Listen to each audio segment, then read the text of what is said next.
Welcome to All Business No Boundaries, a collection of supply chain stories by DHL Supply Chain, the North American leader in contract logistics. I'm your host, Will Hagley. This is a place for in-depth discussions on the supply chain challenges keeping you up at night. We're breaking beyond the boundaries that are limiting your supply chain. Let's dive in. Today's episode is From Classroom to Career, Eliminating Boundaries for Future Supply Chain Leaders. My guests are Brian Gibson, Wilson Family Professor and Executive Director at the Center for Supply Chain Innovation at Auburn University, James Hill, Chairman of the Operations and Business Analytics Department at The Ohio State University, and Dave Ames, Vice President, Talent Management and Acquisition and Certified Learning and Development at DHL Supply Chain. Welcome to you all. Thanks for being here. Thanks, Will. Thank you. Okay, so it's a big time of year for students as they graduate and start their careers with new employers. And I know that each of you has a lot to say on the subject. To start, I'd like you to introduce yourself, your university or company, and provide a little thumbnail sketch on the program you're involved with. So Brian, I'd like to start with you. Sure. Great to be here. I've been in supply chain education for 27 years, the last 22 at Auburn University. Prior to that, I was a retail logistics manager for 8 years. And I currently serve as Executive Director for the Center for Supply Chain Innovation at Auburn. I'm the 21 Chairman of the Board for the Council of Supply Chain Management for Professionals, and I'm the 2021 Fulbright Honken Distinguished Scholar, currently residing in Helsinki, Finland. So it's great to be here. Our program has grown tremendously over the past 10 years. It's been around for about 40 years. Started off as transportation, then morphed into physical distribution and logistics, and is now a supply chain program.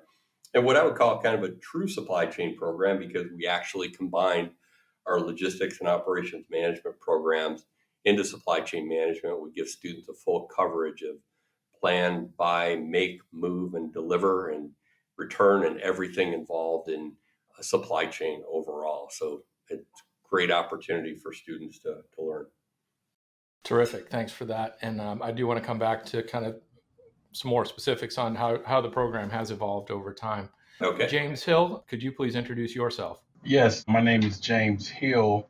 I'm the chairman of the Operations and Business Analytics Department at The Ohio State University in the Fisher College of Business.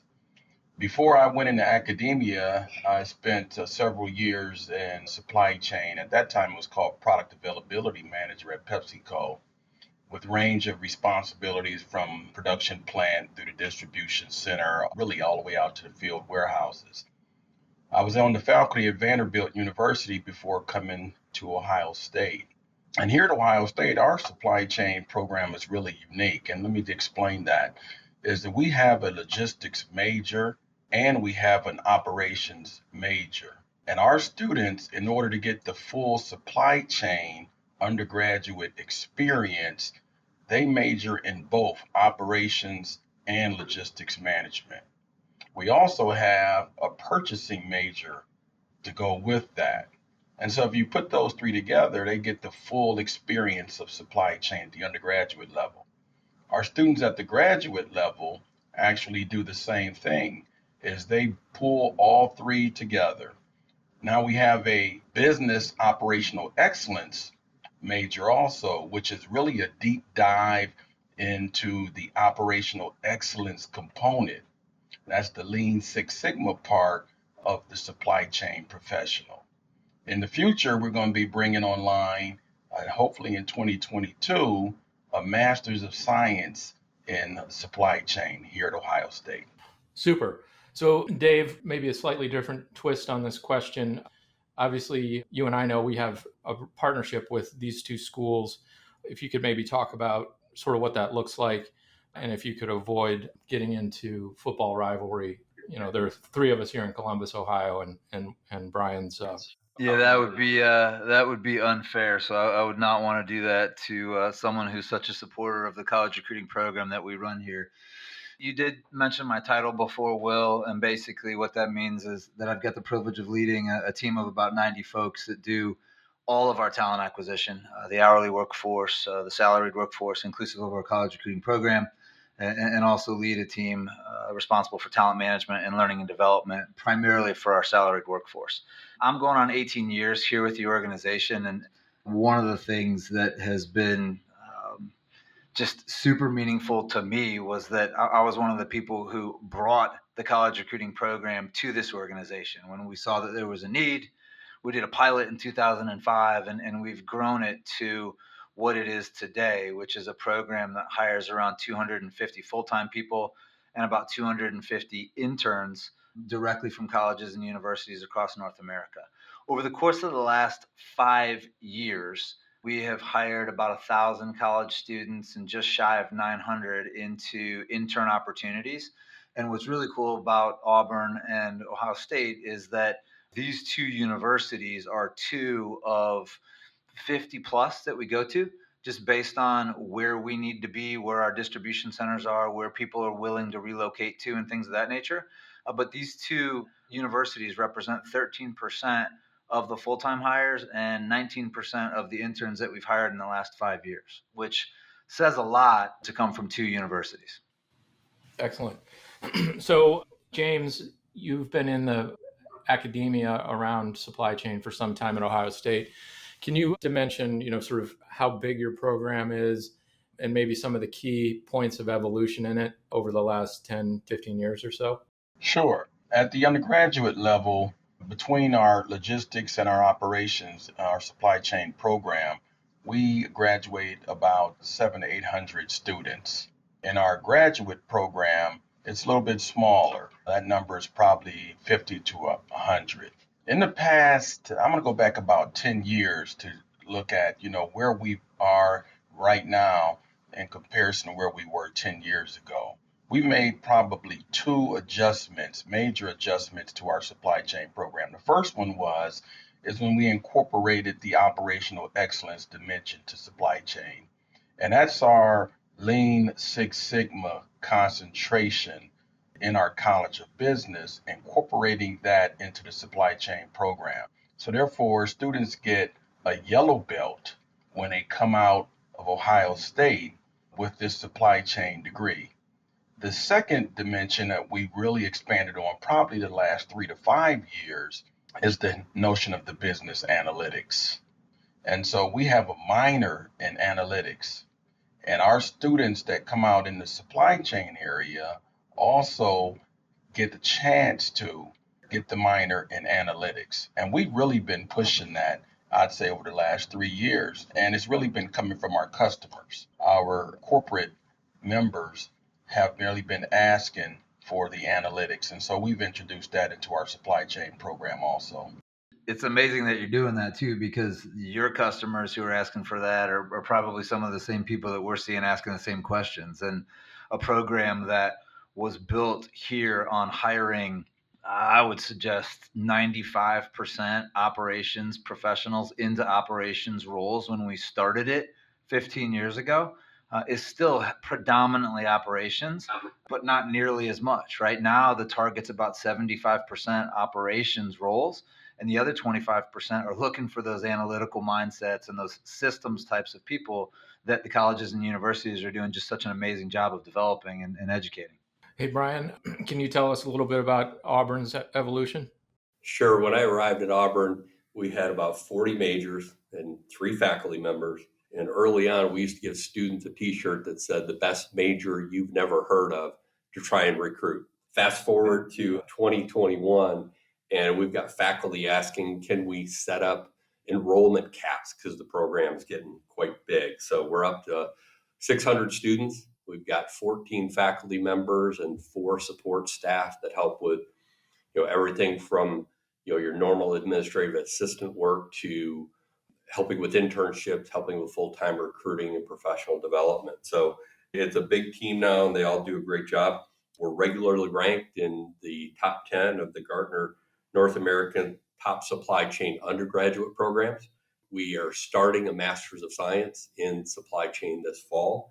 And all this growth has culminated in us becoming our own department, standalone, with just that faculty group. We used to be housed in marketing, and then we moved to aviation management, and then we moved finally to systems and technology, and now we're big enough that we're on our own. So we work really closely with industry partners like DHL to help us make sure that what we're doing is keeping up with the times. And we've got a lot of interesting things going on.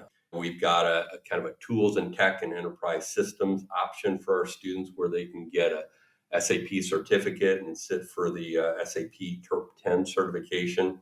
We've got an Excel certification in one of our courses now.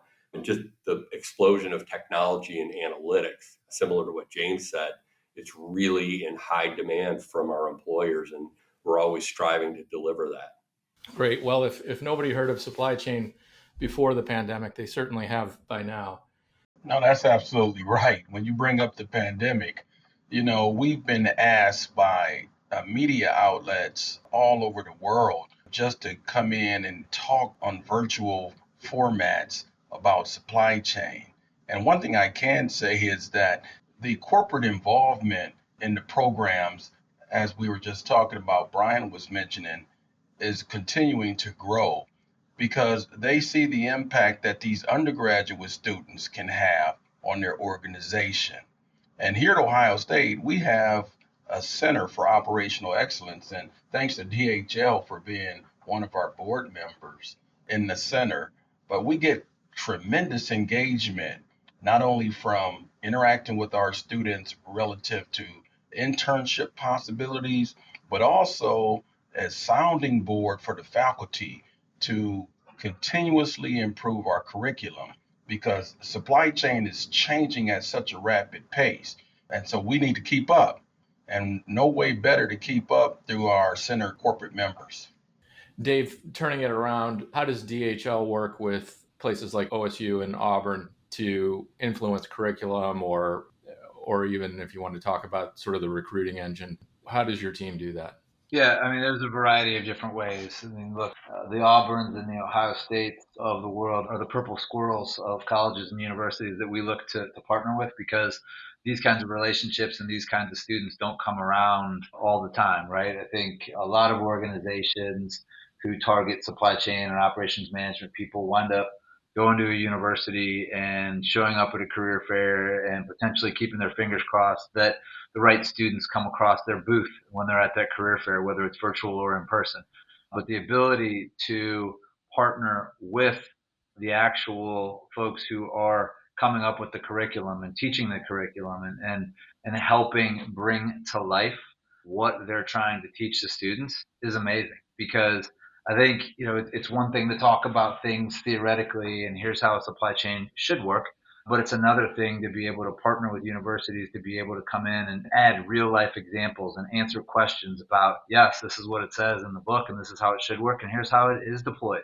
And sometimes it works as intended and sometimes it doesn't. And here's what you do in those situations. And by being able to partner with colleges and universities in that manner, not only does it help them, but it really creates the right kind of exposure for us as an organization. So people are putting faces with names behind companies and they're starting to get a sense for what those companies actually do by hearing from them so that it really does help drive people towards a potential career path within our organization and it's not a blind introduction at a career fair. So more about the students. This is one for James and Brian. Describe a typical student in your program. What motivates them to specialize in supply chain or operations? What's their sort of background generally? What do they look to get out of it? And, where do they go when they graduate from your schools? James, you can go first. Yeah, so our typical student, we tend to call them problem solvers because one thing about our curriculum that we try to bring out is the ability to be able to solve problems. And so I look at our supply chain students, and if you ask me, hey, what is their, how would you portray them? They're problem solvers. And our curriculum is designed around problem solving. And so you think about the supply chain in general, all facets of the supply chain. Our undergraduate students are put in what we call scenario basis. And so throughout our curriculum, they are faced with a lot of different scenarios that they're expected to be able to handle when they go out into the field. And so their background is one where they are pretty analytical, I would say. They have a pretty rigorous analytical background before they come into the major. And so there are a couple statistics courses, two what we call optimization type courses, basic linear programming, things like that, quantitative modeling. They have all the core classes under their belt before they come in. Before they came into the college, they have the basic calculus course. So they're coming in with a pretty rigorous analytical background. And then when they come into the program, they're really faced with a lot more analytical rigor where they're doing simulation modeling and things of that sort, a lot of case-based decision making. Really strong problem solver. That's why companies like, I believe, DHL and Cardinal Health and Honda, Target, UPS, L Brands, those types of companies that are faced with enormous global challenges are very attracted to our students. Brian, what about Auburn? I think James hit it really well with some of the key traits. I would add to that students that are process oriented, that they can think from end to end, and they're very practical. We don't get the necessarily the creative marketing types or the very focused accountants, although we convert some of those students after they take a couple of our classes, but very pragmatic, practical students who want to solve problems, who want to get engaged. But it's hard to say that there's a typical student because our students, come from all different areas. Some of them know that they wanted to go into supply chain. Others took our introductory class and decide they want to convert to supply chain, but they're not really all looking for the same thing. 15, 20 years ago, everything was an operations position and getting out there and teaching them basic supervision and things of that nature. Now we've got students that want to go into procurement and they want to be transportation, logistics, and inventory analysts. They want to be involved in a wide variety of different things that are available to them through the supply chain program. That is actually a really good point because you do see a lot of these students, even though they're all in the same major, it doesn't necessarily mean they want the same thing, right? So it's amazing to see people go through the same curriculum and come out with a different level of education and passion and interest in certain areas, which is really fun when you get into the recruiting process to understand what are they motivated by, what is it that they want to do, and how can they fit into this puzzle of pieces that we've got here as a third-party logistics provider. Let me just add to that's really where internships and these practical engagements and simulations that we both talked about are so absolutely critical, because I think these opportunities help students figure out not only what I want to do initially, but what I don't want to do, because there's some real opportunities for them to get out there and see what's going on and say, ooh, that's not for me. And I'd rather have them do that as a junior going out to an internship than somebody figuring that out after they graduated and they were in the first job out there. Yeah, couldn't be more aligned with you there. Brian brought up a very good point, and I want to echo that sentiment where, this field of supply chain, operations, logistics in our world here, a lot of the undergraduate students, when they come in the door at Ohio State in business, they're thinking accounting. Their parents have told them about marketing and, of course, finance, and they don't know much about what we do in supply chain management. Now, some of that is changing over the last, 12 months. The pandemic has kind of brought this field to light that hopefully we're going to see a lag there. In another year or two, we're going to see students coming into the door saying, yes, supply chain management. But it's often the case now and over the past 5 to 10 years is that we'll get students after they take that core class, that core logistics class, that core operations supply chain course. And then all of a sudden they say, oh, wow, I see now. This is the one field that is kind of transformational, that can have impact. The type of a job that I can get when I graduate out of here, that I can have impact. One of the things I tell my students when I get them in the elective class is that this field of supply chain, operations, logistics, this is where most of the people in the world work. So if you want to have an impact on people and on processes, and solve some major problems, this is the field for you. And I think that's resonating now with our students. Yeah, and building on that even further, what we see every once in a while is non-supply chain or non-ops management majors who wind up taking a class too late into their student careers to make a change that they probably would have made if they had taken that class earlier, who are still interested in these kinds of jobs, right? That's another component of what you guys are teaching and what you guys are showing the students, that it connects with them, right? And they still wind up pursuing careers in this space, even without the major, because they were introduced to it. When you guys look ahead and you think about what the market will require for students to be successful in their careers, what kinds of things are you looking to either do differently or enhance in your programs to prepare this next generation? I'd say one of the things is we're constantly hitting them to develop their data skills, and not just the number crunching skills, but trying to understand that report that you just created, that Excel spreadsheet that you just built. What does it mean? And what are you going to do with that information? How are you going to use that information to run better operations, make better decisions, avoid problems, and satisfy your customer? So we're really, ramping up the expectations for them on being able to understand and interpret the data so that they can be better decision makers overall. So that's really something that we see is critical. Yes, they have to have the analytical skills. It helps if they have some supervisory and people skills. Absolutely. They have to be able to communicate all the fundamental things. But on top of that, we're expecting more and more these graduates to come out and really have a strong background in quantitative, not only analysis, but decision-making, interpretation and decision-making as well.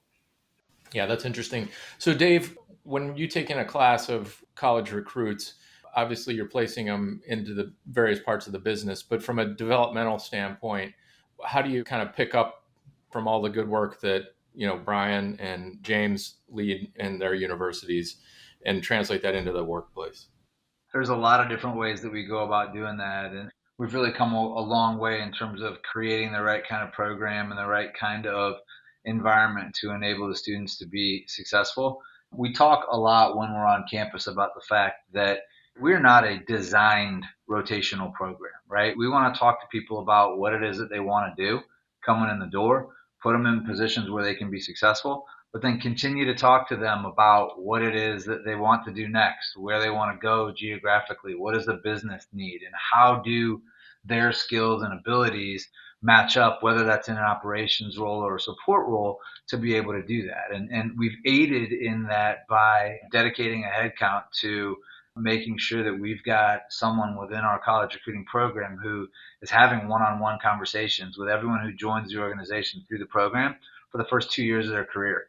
And it's really focused not just on onboarding and their current role, but some of the things that I talked about. What do you want to do next? What does your skill set look like now? What development needs do you need to accomplish to be able to get where you want to go? And how can we help with that? There's a variety of different trainings we do specific to the college recruiting workforce that, again, come back to business partner networking and frontline operational leadership curriculum, along with peer networking and a lot of other things, from webinars and newsletters to consistent reviews of development plans and providing opportunities for making sure that this population of students understands, now that you're here, this role is just a starting point, and we want this to be the launch pad to a long career, and here's how you find all those opportunities. Good. Well, I know we're appreciative of the partnerships we have with our university partners like Brian and James at OSU and Auburn. Thanks to all of you for joining us today. This was a really interesting conversation. Look forward to having more of them in the years ahead. Thanks, Will. Thank you. Thank you. If you enjoyed the conversation today, please share it with a friend and rate us on Apple Podcasts. You can find us online at dhl.com/allbusinessnoboundaries and follow us on LinkedIn and Twitter at DHL Supply Chain. We'll see you next time.